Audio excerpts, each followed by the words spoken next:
Okay guys, servicing your vehicles.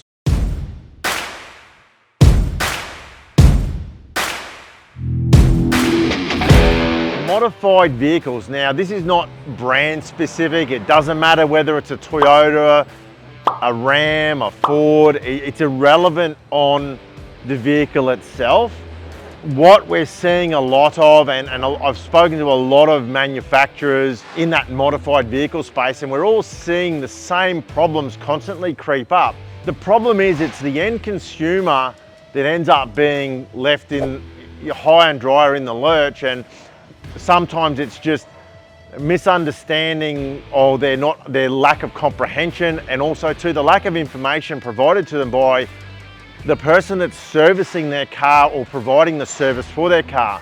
So no matter whether that's a dealer service or it's a workshop service, as a customer or consumer, you've got to understand what is needed to be done to your vehicle. And we understand that a lot of customers aren't mechanically up to speed with it. You know, they buy a car, they spend a lot of money, they want to tour, they want to do trips around Australia, they want to be heavy, but they need to understand what's required to keep that vehicle in good order.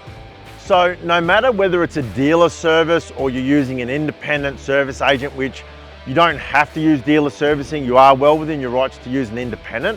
Doesn't matter who's servicing that car, you've got to ensure that everything is being done, and you need to ask the questions to ensure that everything is being done on your car. Now I'll give you some, I suppose, input as to what we see. So a car has been modified, whether that's just aftermarket wheels, aftermarket suspension, whatever.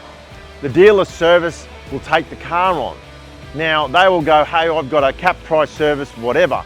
Now what we're seeing is they will not rotate and balance your wheels and tyres because they're aftermarket, yet it will get ticked off under their dealer service because it's part of your dealer service, but they're not actually doing the work.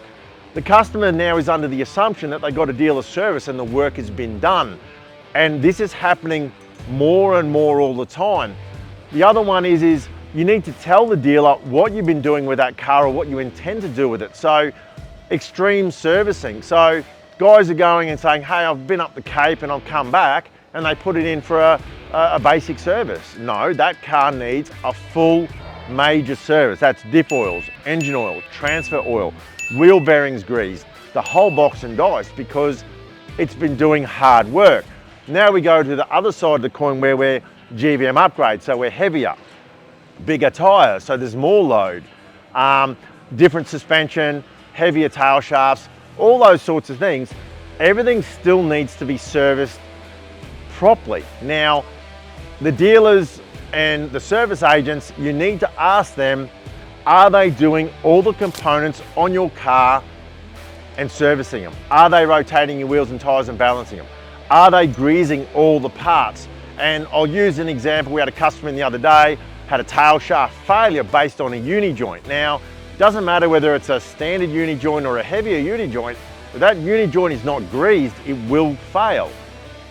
Turns out that the dealer, or let's call it the service agent, had greased the OE front shaft and all the linkages, but not greased the extended tail shaft, not greased the steering dampener, not done all of the greasing because they went, well, it's not a factory part, so it's not in our thing, we're not doing it, see you later.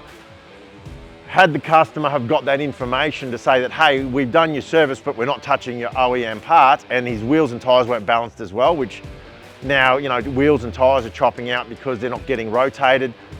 Customers under the assumption the work's been done. Assumption, and that is the problem. But without the proper information from the customer to the dealer or service agent or your independent service agent, this is where the problem lies. So if you choose to modify your car, there's no issues with it. It will still perform and function exactly as it should out of the factory, but if you don't service it, you're in trouble. As a customer, pull out your service guide in your car, whatever car you've got, read it, read the manual, read the fine print. Is it a service vehicle? Does it require shorter intervals of servicing? The key to this video, I think the thing that I'm really trying to push hard is the customer, the person that owns the car, Don't make the assumption that you're taking it to a service agent or a dealer and you're getting your service done. Ask the questions. Be really specific about it. And if they're not prepared to service the whole car in its entirety, potentially you need to look at someone who will do your wheels and tyres and balance them because they're bigger aftermarket tyres, who will grease the extra componentry. You know, upper control arms, a classic example where failure of aftermarket control arms, not from the product, from the lack of service, because they've been taking it to a service agent who goes, I didn't grease it, I didn't do it. So, you know, we're putting grease nipples on parts. You know, you major manufacturers are making upper control arms, putting a grease nipple on it to be greased, and no one's doing it. So making sure all of that's done, and that is on the owner to ensure that's being done. And what I see is, it's not the owner. Sometimes it's the owner not wanting to spend the money, and that's on them. Other times it's the owner just has no idea that the work's not being done, and that's what we're seeing a lot of, the lack of information. To be honest, as a service agent, if someone's servicing a car, you should be telling them what you are and aren't doing, not ticking it saying it's being done. The other side of it is I see it on Facebook and I shake my head and in disbelief. Facebook is not the place to get servicing advice from people, you know, that turn around and say, oh, well, you don't need to service your wheel bearings on a Land Cruiser every 20,000, that's rubbish. It says it in the manual. It states it black and white in the manual.